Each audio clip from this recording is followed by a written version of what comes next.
Okay. अस्सलाम वालेकुम students.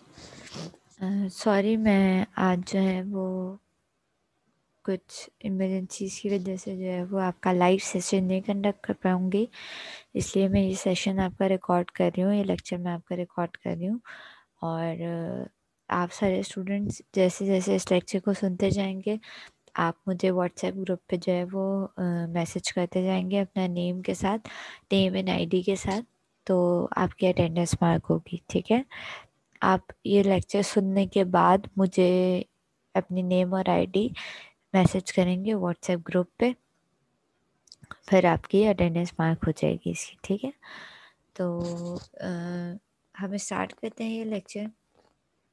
ठीक है, जो हमें टॉपिक्स कवर करने हैं आज वो पैसिव फिल्टर्स हैं। ठीक है, passive low pass filter and passive high pass filter, और उससे रिलेटेड हम एक एग्जांपल भी सॉल्व करेंगे कि किस तरीके से लो पास फिल्टर और हाई पास फिल्टर काम करते हैं। ठीक है, सबसे पहले let me share the screen.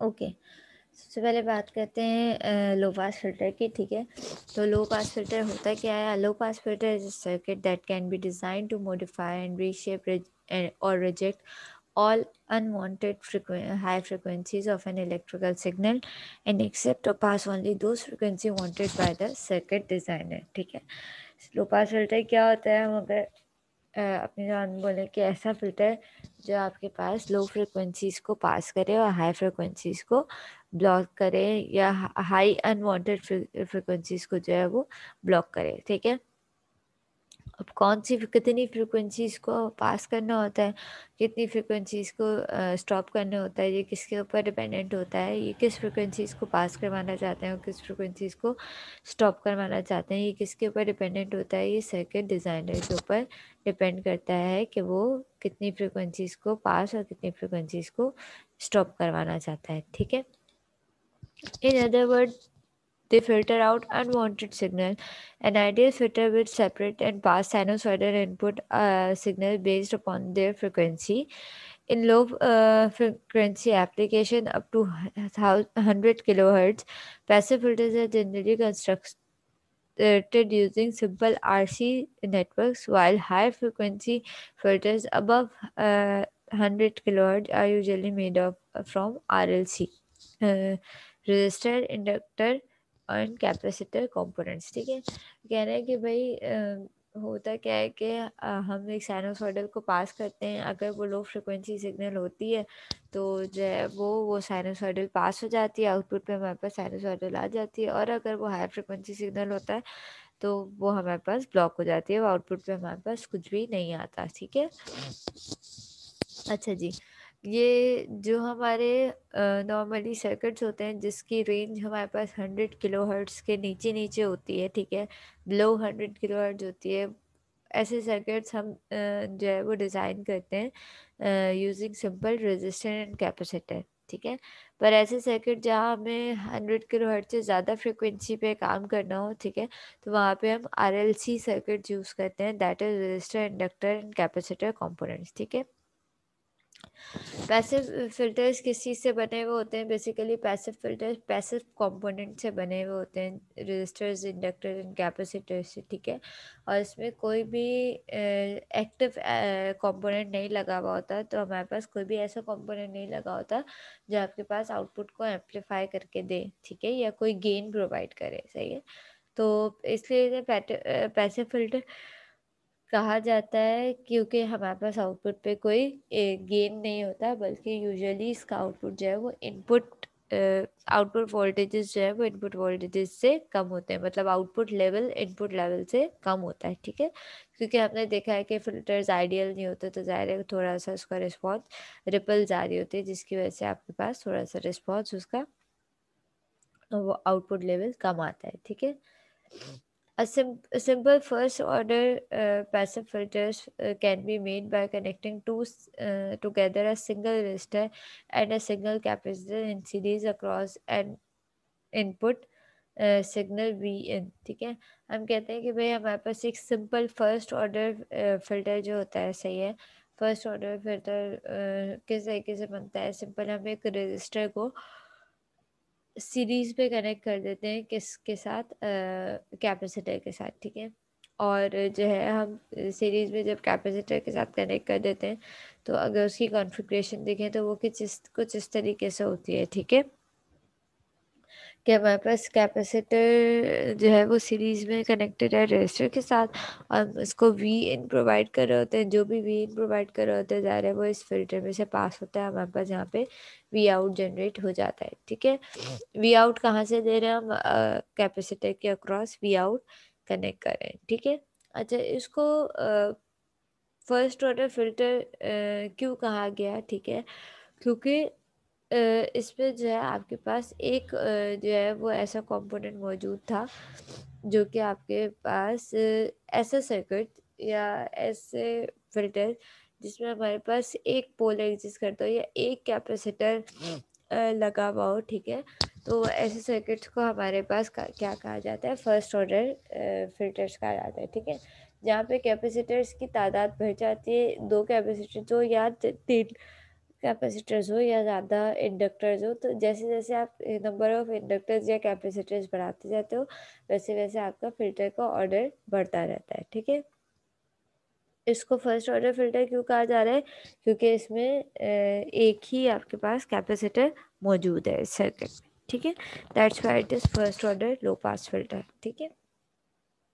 अच्छा, अगर हम इसकी इक्वेशन देखें, सही है, तो एक जनरलाइज इक्वेशन क्या होती है आपके पास, जनरलाइज इक्वेशन आपके पास ये होती है, I hope this is visible, ठीक है। जनरलाइज इक्वेशन आपके पास ये होती है, एक्स सी बराबर होता है 1/2 पाई एफ सी के, ठीक है। एक्स सी बेसिकली क्या होता है, X C is the impedance of your capacitor, capacitor की, या इसको कैपेसिटिव रिएक्टेंस भी बोलते हैं, ठीक है। तो होता क्या है कि जैसे जब तक जो है वो आपके पास ये जो कैपेसिटिव रिएक्टेंस है एक्स सी जो है, सही, ये इन्वर्सली प्रोपोर्शनल है किसके, एफ सी के, सही, फ्रिक्वेंसी के।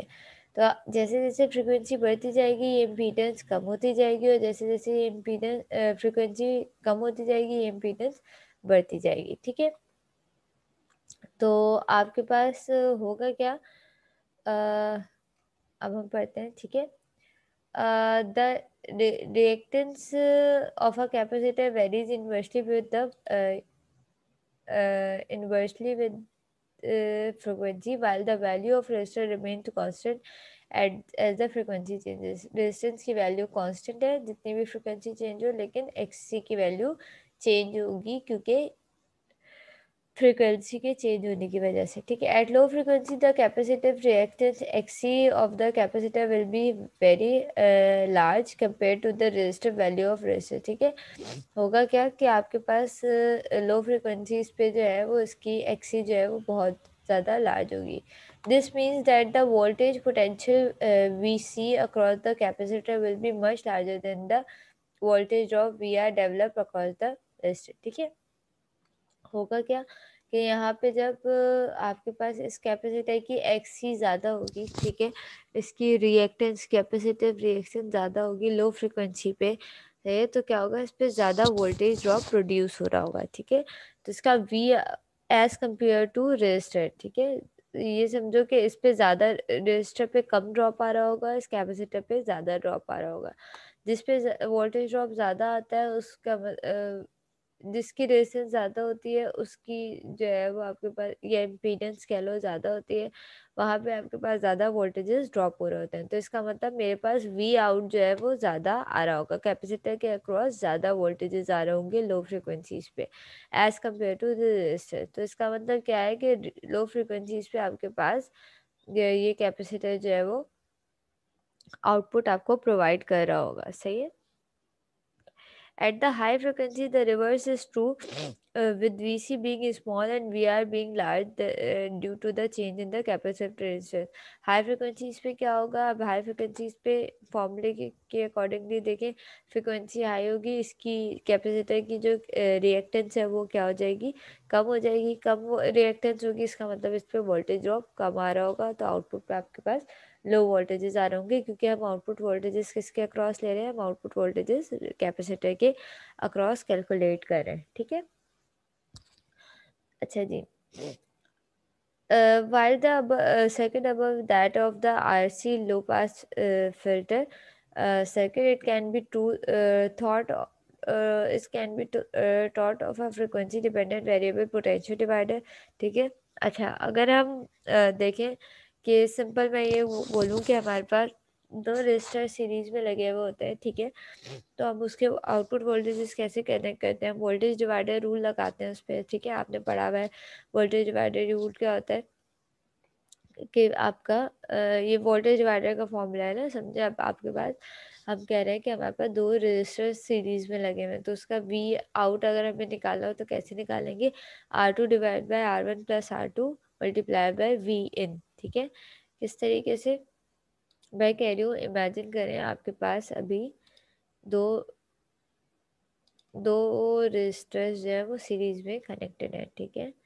और इस पे कोई ना कोई यहाँ पे इनपुट पे वी इन आ रहा है, वोल्टेज इनपुट वोल्टेजेस आ रहे हैं, ठीक है।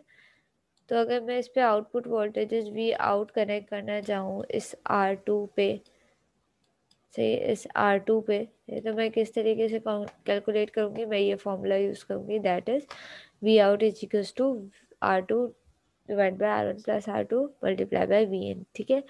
अब हम कह रहे हैं कि भाई हम इस एक रजिस्टर को जो है वो चेंज कर देते हैं इस कैपेसिटर से। सर्किट अभी भी यही है, बस इस रजिस्टर की जगह अब लग गया कैपेसिटर, ठीक है। और जो पहले इसकी रेजिस्टेंस थी वो अब क्या है, कैपेसिटर की रिएक्टेंस है, ठीक है। तो इसकी जगह R2 की जगह क्या आ जाएगी, अब XC आ जाएगी उसकी रिएक्टेंस, ठीक है। तो अब अगर मैं इस फॉर्मूले में R2 की जगह RX रखूँ तो मेरे पास क्या बन जाएगा,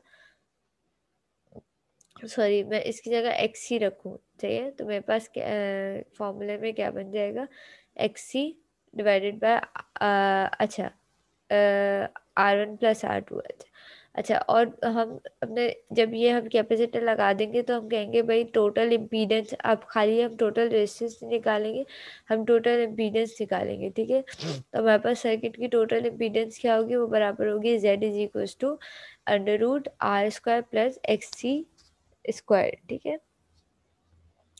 अब इस फॉर्मूले में जो मेरा वोल्टेज डिवाइडर का फॉर्मूला था उसमें हमने R2 की जगह XC रख दिया, और जो टोटल रेजिस्टेंस थी that was R1 plus R2, उसकी जगह हमने टोटल इम्पीडेंस रख दी दैट इज Z, ठीक है। तो अब मेरा फॉर्मूला ओवरऑल किसके बराबर हो गया, V out is equal to V in multiply by XC over Z, ठीक है। तो ये मेरा फॉर्मूला इसके बराबर हो गया। वी आउट हम इस तरीके से कैलकुलेट कर सकते हैं, ठीक है। अच्छा, इससे रिलेटेड एक एग्जाम्पल करते हैं, ठीक है। हम एक एग्जाम्पल देखते हैं, हम देखते हैं उस पर हम किस तरीके से ये लो पास फिल्टर न्यूमेरिकली हम सॉल्व कर सकते हैं, ठीक है। तो हमारे पास ये एग्जाम्पल है, low pass filter circuit consistent of a resistor, resistor की वैल्यू हमें दी हुई है 47 किलो ओम, ठीक है, in series with a capacitor 47 nano farad, ठीक है। हमने इनपुट जो दिया हुआ है वो कितना दिया हुआ है, 10 वोल्ट्स की साइनोसॉइडल इनपुट दिया हुआ है, हमें आउटपुट वोल्टेजेस कैलकुलेट करने हैं। और हमें किस किस फ्रिक्वेंसी पे कैलकुलेट करने हैं, हमने 100 हर्ट्ज पे कैलकुलेट करने हैं, और हमने 10 किलो हर्ट्ज पे कैलकुलेट करने हैं, ठीक है। 10,000 हर्ट्ज बोलो या 10 किलो हर्ट्ज बोलो, एक ही बात है, सही है। इन दोनों पे हमने क्या कैलकुलेट करना है, हमने इस पे वी आउट कैलकुलेट करना है, ठीक है। तो हम किस तरीके से कैलकुलेट करेंगे, फिर सबसे पहले तो हम XC निकालेंगे। पहले हम 100 हर्ट्ज के लिए करेंगे, सही है। 100 हर्ट्ज के लिए हमने किया तो क्या आया, XC इस बराबर था 1/2 पाई FC के। यहाँ पे हमें F की वैल्यू क्या दी हुई है 100, और C की वैल्यू क्या दी हुई है 47 नैनो फराड। तो हमने इससे XC निकाल दिया जो कि हमारा बराबर आया 33,863 की ओम्स के बराबर आई। ये क्या है, XC कैपेसिटिव रिएक्टेंस है, ठीक है। फिर वी आउट निकाला, अभी हमने ये फॉर्मूला ऊपर देखा था, वी आउट किसके बराबर है, V in multiply by XC divide by R square plus XC। XC की जगह हमने जो ऊपर 33,863 वैल्यू निकाली थी वो रखी, और R की जगह हमने रेजिस्टेंस रखी दैट वाज 4,700, सही है। ओहम ये हमने रखी, ये 4.7 ओहम्स बनेगी, 4.7 किलो ओहम्स बनेगी, ठीक है। और हमने अपने आउटपुट वोल्टेज निकाल दिए, तो ये किसके बराबर है, 9.9 वोल्ट्स के बराबर है, ठीक है। उसके बाद हमने यही रेजिस्टेंस और कैपेसिटर्स की वैल्यू यही नहीं, बस अब हमारी फ्रिक्वेंसीज की वैल्यू 10 किलो हर्ट्ज हो गई। जब हमने 10 किलो हर्ट्ज के लिए सॉल्व किया तो हमारे पास एक्सी की वैल्यू क्या आई, 338.6 ओहम्स एक्सी की वैल्यू आई। और यही हमने फॉर्मूला में पुट किया वी आउट निकालने के लिए, तो हमारे पास क्या हो गई वैल्यू 0.718 वोल्ट्स। इसका मतलब जब हमारे पास लो फ्रिक्वेंसी थी, 100 हर्ट्ज तक फ्रिक्वेंसी थी, तो हमारे पास आउटपुट पे वोल्टेजेस आ रहे थे 9.9 वोल्टेज आए थे। हमने इनपुट पे कितने दिए थे, 10 वोल्ट्स दिए थे, ठीक है। तो हमारे पास आउटपुट पे 9 वोल्ट्स तक 9.9 वोल्ट तकरीबन, that is almost equals to approximately equals to 10 volts हमारे पास आ रहे थे, ठीक है। लेकिन जब हमने जो है वो फ्रिक्वेंसी बढ़ा दी, हमने 100 हर्ट्ज से बढ़ा के 10 किलो हर्ट्ज फ्रिक्वेंसी कर दी, तो अब हमारे पास आउटपुट वोल्टेजेस हमने देखा कि कम हो गए, ठीक है। अब 0.7 वोल्टेज हो गए। इसका मतलब ये एक ऐसा फिल्टर है जो आपके पास लो फ्रिक्वेंसीज को पास होने दे रहा है। लो फ्रिक्वेंसी से आपके पास वोल्टेजेस आ रहे हैं और हाई फ्रिक्वेंसीज पे आपके पास वोल्टेजेस नहीं आ रहे। 0.7 हो गया voltage, that is almost equal to 0, ठीक है। तो अगर हम फ्रिक्वेंसी रिस्पांस देखें आपका चाहिए, तो फ्रिक्वेंसी रिस्पांस लो पास फिल्टर का कुछ इस तरीके का होता है कि आपके पास लो फ्रिक्वेंसीज पास हो रही होती है, कट ऑफ फ्रिक्वेंसी से पहले पहले की फ्रिक्वेंसीज पास हो रही होती हैं, और कट ऑफ फ्रिक्वेंसीज के बाद की फ्रिक्वेंसीज जो है वो स्टॉप होती है, ठीक है। एक्स एक्सेस पे हम फ्रिक्वेंसी देखते हैं, वाई एक्सेस पे हम जो है वो आउटपुट देखते हैं। आउटपुट किसकी में देखते हैं, हम आउटपुट हम इन टर्म्स ऑफ डीबीज देख रहे होते हैं, डीबी वैल्यूज देख रहे होते हैं, ठीक है। हम अपने गेन को डीबी में कन्वर्ट 20 लॉग, ये फॉर्मूला लिखा हुआ, gain is equal to 20 log V out over V in, सही है। अच्छा, और ये इसका फेज रिस्पॉन्स होता है, ठीक है। अच्छा, जिस तरह आपके पास लो पास फिल्टर होते हैं, उसी तरह आपके पास हाई पास फिल्टर्स भी काम कर रहे होते हैं, मतलब रिवर्स उसकी जो है वो कॉम्पोजिशन होती है। हम कहते हैं कि भाई अब हमारे पास लो फ्रिक्वेंसी जो है वो स्टॉप हो जाएंगी, और हमारे पास हाई फ्रिक्वेंसीज क्या हो जाएंगी, पास हो जाएंगी, ठीक है। तो लो फ्रिक्वेंसी स्टॉप हो जाएंगी हमारे पास, और हमारे पास हाई फ्रिक्वेंसीज पास हो जाएंगी, तो हम कहेंगे ये हमारे पास हाई पास फिल्टर है, ठीक है। हाई पास फिल्टर का सर्किट कुछ इस तरीके होता है, तो यहाँ पे हम आउटपुट लगे हुए अभी भी एक कैपेसिटर और एक रेजिस्टर सीरीज में ही है, लेकिन हम आउटपुट कहाँ से ले रहे हैं, अब की बार हम आउटपुट वो जो है वो रजिस्टर से ले रहे हैं। पहले हम कैपेसिटर से आउटपुट ले रहे थे, अब हम आउटपुट रजिस्टर से ले रहे हैं, ठीक है। In this circuit arrangement, the reactance of capacitor is very high at low frequencies, though the capacitor acts like a open circuit, ठीक है। होगा क्या कि आपके पास हाई लो फ्रिक्वेंसीज पे आपके पास कैपेसिटर की रिएक्टेंस ज़्यादा हो जाएगी, ठीक है। तो कैपेसिटर कैसे बिहेव करने लगेगा, ओपन सर्किट बिहेव करने लगेगा, और यहाँ से कोई करंट पास ही नहीं होगा। कोई करंट पास नहीं होगा तो रेजिस्टर्स के अक्रॉस क्या आने लगेगा, 0 वोल्ट ड्रॉप आने लगेगा, ठीक है। जैसे जैसे फ्रिक्वेंसी हाई होगी, इसकी रेजिस्टेंस कैपेसिटेंस की रिएक्टेंस कम हो जाएगी। रिएक्टेंस कम हो जाएगी तो फिर ये शॉर्ट सर्किट बिहेव करेगा। जब शॉर्ट सर्किट बिहेव करेगा, करंट पास होगा, तो आपके पास रेजिस्टर्स के अक्रॉस वोल्टेजेस आने लगेंगे, ठीक है। तो जैसे जैसे जब जब लो फ्रिक्वेंसीज होंगी, रिएक्टेंस ज़्यादा होगी, कैपेसिटर ओपन सर्किट बिहेव करेगा, ठीक है। और जैसे जैसे फ्रिक्वेंसीज हाई हो जाएंगी, रिएक्टेंस कम हो जाएगी, और capacitor as a short circuit behave करेगा, और आपके पास आउटपुट पे रजिस्टर के अक्रॉस वोल्टेजेस आने लगेंगे, ठीक है। सेम वैसे ही फिनोमेना है, बस थोड़ा सा उसमें पोजीशन के हिसाब से थोड़ा सा डिफरेंस आ गया। पहले हम कैपेसिटर से आउटपुट ले रहे थे, अब हम रजिस्टर के अक्रॉस आउटपुट ले रहे हैं, ठीक है। अगर इसका फ्रिक्वेंसी रिस्पांस देखा जाए तो ज़ाहिर है ये अपोजिट होता है लो पास फिल्टर के। अब यहाँ पे F C cut off frequency से जो ज़्यादा फ्रिक्वेंसीज होंगी वो पास हो जाएंगी, और कट ऑफ फ्रिक्वेंसी से जो लो फ्रिक्वेंसीज होंगी वो स्टॉप हो जाएंगी, ठीक है। और इसका फेज रिस्पांस कुछ इस तरीके से होता है, ठीक है। ठीक है। अब ये बॉर्डर प्लॉट्स आप लोग LCS के कोर्स में हो या पता नहीं आपने ENA पे पढ़ा है या नहीं पढ़ा, इस बॉर्डर प्लॉट्स, ये बॉर्डर प्लॉट्स है बेसिकली, फ्रिक्वेंसी रिस्पॉन्स है। सही है। तो इसको खुद से हम कैसे ड्रॉ करते हैं, ये हम LCS में जाके या फिर ENA में आप लोगों ने पढ़ा होगा, तो हम इसको पढ़ते हैं कि किस तरीके से हम ड्रॉ कर सकते हैं। ठीक है जी। तो ये आपके पास passive low pass and high pass filters होते हैं, और दायरे फिर इसकी मजीद टाइप्स होती है, बैंड पास और नॉच फिल्टर एंड ब्ला ब्ला। ठीक है। तो अब और चाहे लो पास फिल्टर हो और हाई पास फिल्टर हो, अगर उसमें एक कैपेसिटर लगा हुआ है तो वो क्या है, फर्स्ट ऑर्डर है। जैसे जैसे आप नंबर ऑफ कैपेसिटर्स बढ़ाते जाएंगे, उसमें नंबर ऑफ पोल्स बढ़ते जाएंगे या कैपेसिटर इंडक्टर बढ़ाते जाएंगे, तो आपके पास फिल्टर का ऑर्डर बढ़ता रहेगा। सही है। अच्छा जी। लास्ट टाइम मैंने आप लोगों को जो टॉपिक यही फिल्टर्स का ही टॉपिक बुक से पढ़ाया था, और हमने देखा था कि भाई फिल्टर्स का रिस्पॉन्स, ये वाली डायग्राम हमने देखी थी कि भाई लो पास फिल्टर की अगर हम बात करें तो उसके पास उसका रिस्पॉन्स कुछ इस तरीके से होता है कि आपके पास एग्जैक्ट जो है वो फ्रिक्वेंसीज नहीं आ रही होती, तो बल्कि थोड़ी सी रिपल्स आ रही होती है। बिल्कुल एग्जैक्ट ऐसे ब्रिक वॉल स्ट्रक्चर नहीं होता हमारे पास आउटपुट। जो ब्लू वाला आउटपुट है, इस तरीके का आउटपुट होता है, थोड़ी सी रिपल्स आ रही होती है, और ट्रांजिशन बैंड भी आ रहा होता है। मतलब आउटपुट एकदम से ज़ीरो नहीं होता, बल्कि उसमें स्लोप आ रहा होता है, जैसे कि as you can see here कि यहाँ पे थोड़ा सा ये देखो स्लोप आ रहा है। ठीक है। इस तरीके से इस ट्रांजिशन बैंड कहते हैं बेसिकली इसको। ठीक है। अच्छा जी। इससे रिलेटेड जो है फिर हम एक अदर हमने फिर ये भी देखा था कि भाई ट्रांसफर फंक्शन किस तरीके से होते हैं। अब आप जनरलाइज ट्रांसफर फंक्शन की इक्वेशन ये दी हुई थी कि भाई आपका TS बराबर होता है AM is equal TS is equal to AM S-Z1 S-Z2 and so on, जितने भी आपके पास पोल्स होंगे। ठीक है। उसके बाद आपके पास जितने भी जीरोज होंगे, उसके बाद आपके पास पोल की बारी आ जाती है S-P1। ये Z1 और P1 क्या है, ये पोल्स एंड जीरोस की वैल्यूज हैं। ठीक है। किस तरीके से होती है।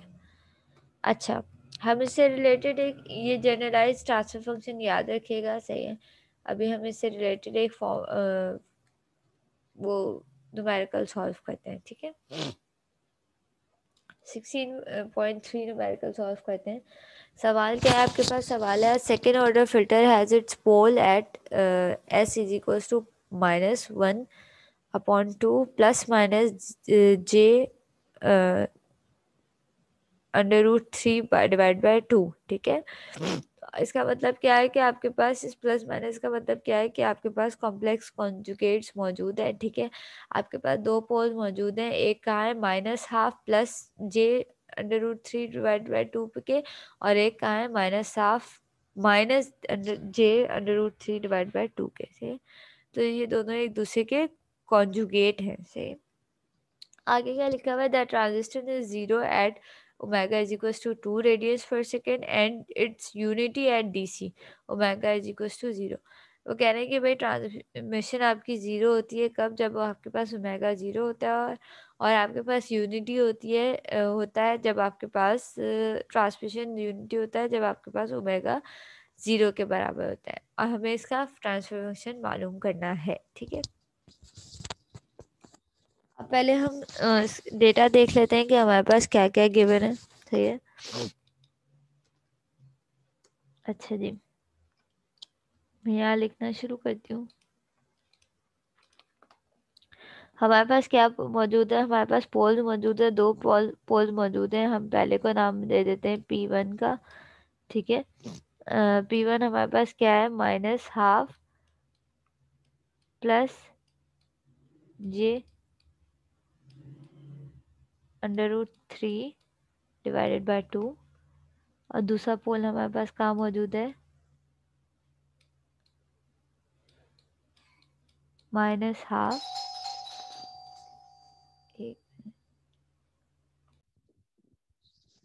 Okay, we have two poles, one at -12 plus J under root 3/2 and second है minus half minus j under root 3/3/2, ठीक है। Because they are complex conjugate, आपको ये जो क्वेश्चन गिवन है उसमें ये मेंशन है कि दोनों जो हैं ये कॉन्जुगेट है, सही है। अच्छा जी, उसके बाद हमारे पास क्या और मजीद हमारे पास डेटा क्या दिया हुआ है कि हमारे नेक्स्ट डेटा इज, आपके क्वेश्चन हम दोबारा रीड करते हैं।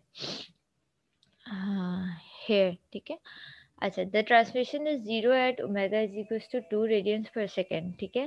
वो कह रहे हैं कि आपके पास ट्रांसमिशन जो है वो 0 है कहाँ, ओमेगा, जब ओमेगा की वैल्यू 2 है, सही है।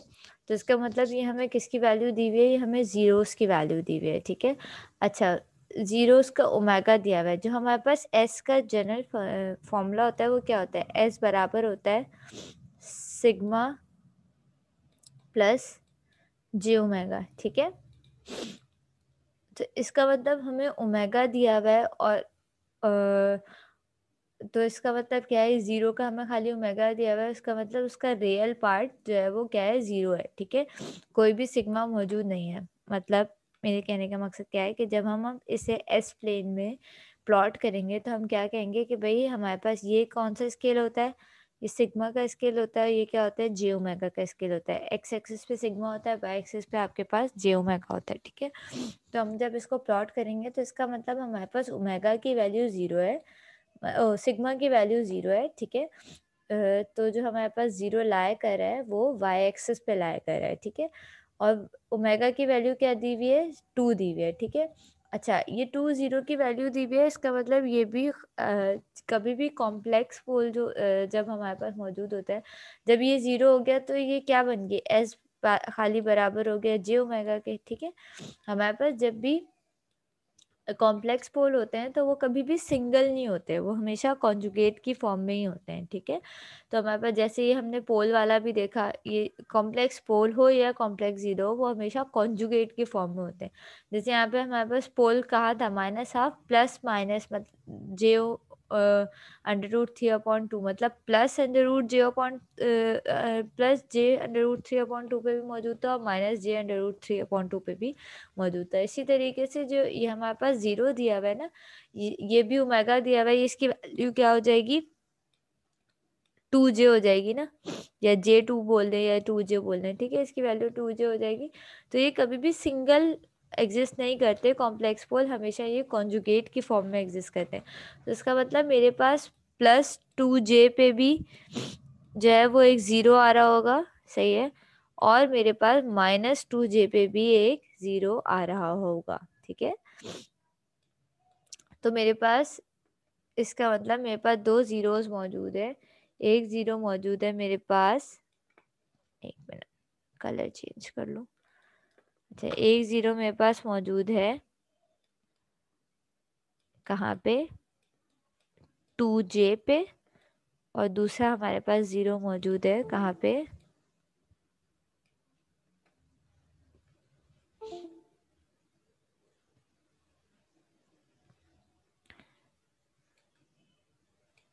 -2j पे, ठीक है।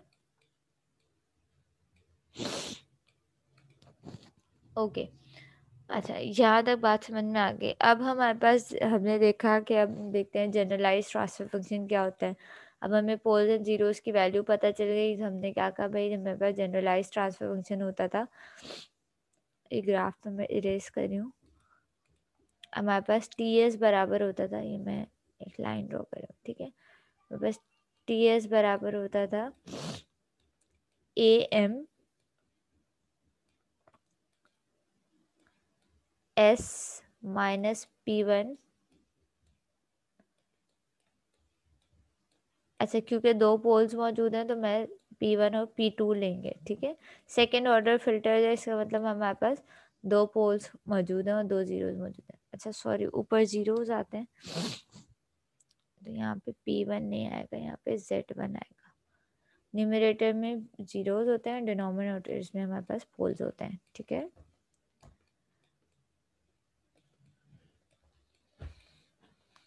डिवाइडेड बाय S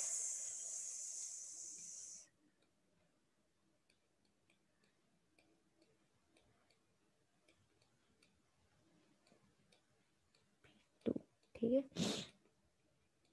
अब इसकी जगह मैं Z1 Z2 की जगह P1 P2 की जगह मैं ये पोल्स एंड जीरोस की वैल्यू पुट करूँगी। For the time being I am ignoring this AM, ठीक है। हम इसे AM को फिलहाल इग्नोर करें, हम आगे इसको सॉल्व करेंगे, ठीक है। अच्छा, तो मेरा फॉर्मूला क्या, मेरा ट्रांसफर फंक्शन क्या बन जाएगा, S minus 2J S plus 2J, ठीक है, डिवाइडेड बाय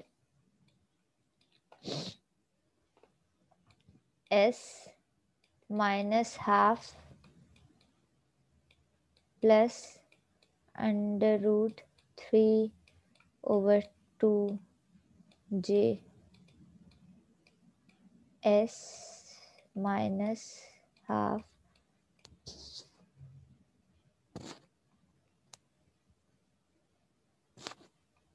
अच्छा, क्योंकि ये फॉर्मूले के साथ सेल्फ माइनस है, जनरलाइज ट्रांसफर के साथ देखें यहाँ पे S minus Z1 S plus Z1 है, तो हमारे पास ये क्या बन जाएगा, जब ये इस माइनस हाफ वाले से मल्टीप्लाई होगा तो इस माइनस की वजह से इसके साइन चेंज हो जाएंगे, ठीक है।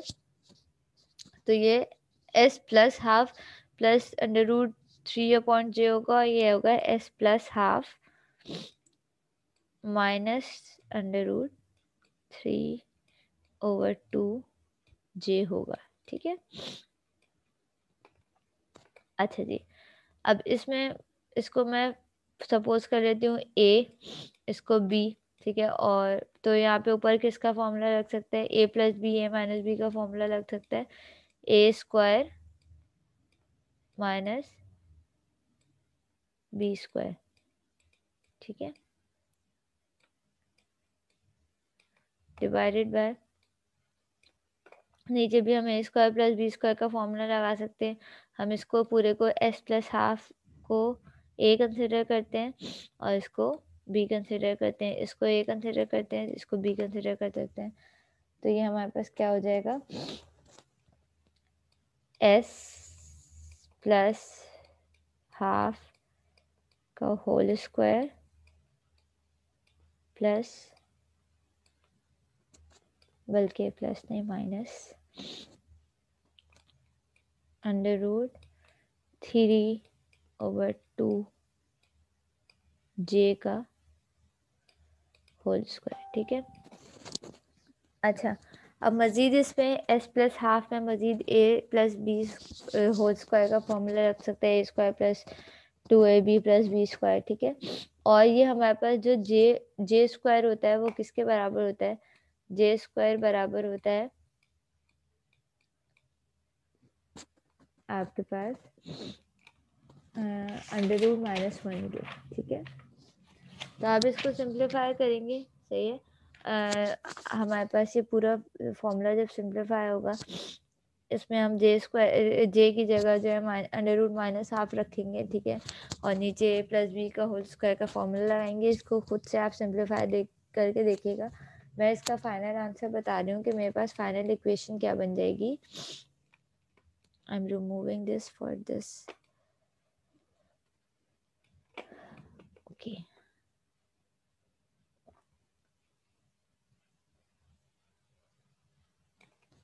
मेरे पास जो फाइनल इक्वेशन है वो बन जाएगी, TS मेरा बराबर हो जाएगा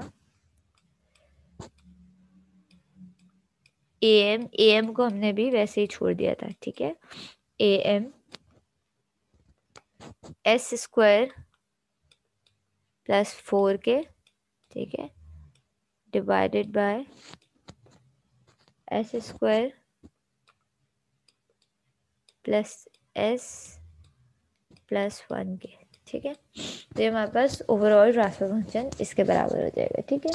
अब हमारे पास वैल्यू बची किसकी, AM की, ठीक है। अच्छा, क्वेश्चन में हमारे पास गिवन था कि हमारे पास जो DC वैल्यू पे हमारी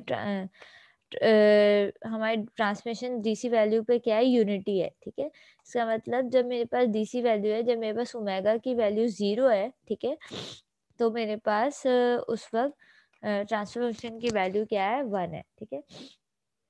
तो हम इस फॉर्मूले को रीअरेंज करते हैं, इस ट्रांसफर टीएस की जगह हम 1 पुट करेंगे क्योंकि यूनिटी गिवन है हमें, ठीक है। एम मेरा वैसे ही रहेगा, सही है। और एस की जगह हम जे ओमेगा का, एस किसके बराबर होता है, जे ओमेगा के बराबर होता है, तो एस की जगह हम जे ओमेगा रखेंगे, ठीक है। अच्छा, और क्या कह रहे हैं कि आपके पास जब डीसी वैल्यू पे जे ओमेगा, हर एस की जगह क्या आ जाएगा, जे ओमेगा आ जाएगा। अच्छा, और गिवन क्या है के पास कि ओमेगा जो वो ट्रांसमिशन क्या है, यूनिटी है डीसी वैल्यू पे, जब ओमेगा जो है वो क्या है, 0 है, ठीक है।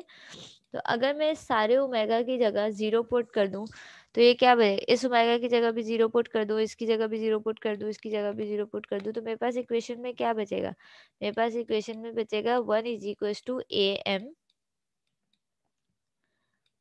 4/1, ठीक है। ये कैंसिल हो जाएगा, 0 हो जाएगा, ये पूरी टर्म 0 हो जाएगी, हमारे पास ऊपर से 4 और नीचे से 1 बचेगा, ठीक है। और इसको मैं रीअरेंज करूँ तो मेरे पास क्या आ जाएगा, मेरी ए एम किसके बराबर हो जाएगा, 1/4 के, ठीक है। अब इस ए एम को हम अपने ट्रांसफर फंक्शन में पुट कर देंगे, ठीक है।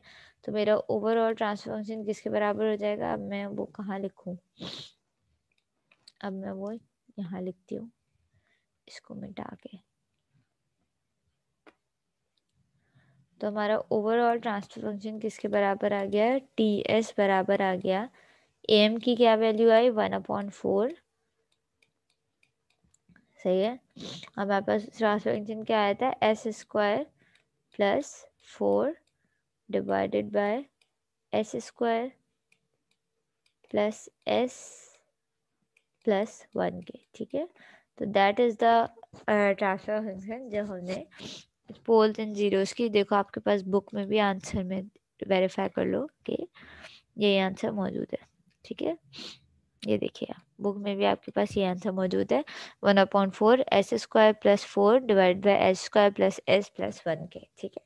तो हमने ये न्यूमेरिकल सॉल्व करके देखा, that was the example of, अच्छा इसमें स्क्वायर की टर्म आ रही है, जाहिर है क्यों आ रही है, क्योंकि इसमें मेंशन था कि आपके पास सेकंड ऑर्डर फिल्टर्स है, ठीक है। सेकेंड ऑर्डर फिल्टर का मतलब इसमें 2 पोल्स मौजूद थे और हमने उसके हिसाब से इसको सॉल्व किया, हमने देखा हमारे ट्रांसफर फंक्शन में भी एस के ऊपर स्क्वायर आ रहा है, ठीक है। तो that was all for today, ठीक है। आप सब इस न्यूमेरिकल को, अच्छा बीच में जो स्टेप्स मैंने कैलकुलेशन के जो है वो आपको स्टेप बाय स्टेप करके नहीं दिखाया, वो आप खुद से करके देखिएगा, सिर्फ वैल्यूज़ पुट करके आंसर निकालना है और आंसर्स को अपने वेरीफाई कीजिएगा। अगर कोई कैलकुलेशन में मसला हो तो मुझसे कांटेक्ट कर लीजिएगा, ठीक है। फिर इंशाल्लाह ताला वीकेंड पे अगर मैंने कोई रिकॉर्डेड सेशन अपलोड करना हुआ तो मैं कर दूंगी, वरना फिर हम इंशाल्लाह ताला नेक्स्ट क्लास में जो है वो आपके पास नेक्स्ट क्लास मंडे को होगी हमारी, तो हम मंडे को डिस्कशन करेंगे। Thank you so much.